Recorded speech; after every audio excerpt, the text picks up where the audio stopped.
Hi friends, जय जगन्नाथ। आशा करुँची आपण मैंने समस्ते बहुत भलरे थे।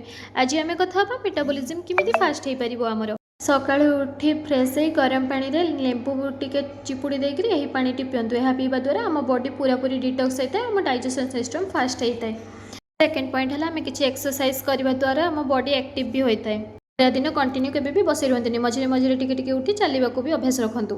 तापर आम आम पार्टी स्वाद किसी कैलोरी कैन फूड खाई था, बट आम body high protein food need करता है, जमीक दाल, sprouts, egg, paneer. Metabolism fast करने पूरा दिन में 4 लिटर तो मिनिमम निहाती पानी पीवा आदत रखु। सबुदिन गोटे टाइम स्पाइसेस टी पीवा अभ्यास रखु, जमीक ग्रीन टी गला, सिनामन टी या फिर जिंजर टी। आपण मैंने देखिए मुझे सबुदिन रेड टी पिए, यह द्वारा आम मेटाबॉलिज्म नेचुरली बूस्ट होता है। सबुदिन माछ मानू, गाई मानू, जीवजंतु मानू किछि किछि खाइबा दिंतु, देखिए आपण मन को केते शांति मिल। हाँ, ये सब सहित 7-8 घंटार प्रॉपर निद नापी जमारू भी भूलें कहीं, यह द्वारा आम बॉडी फैट बहुत जल्दी बर्न होता है। हैबिट गुड़िक बहुत बड़ा रिजल्ट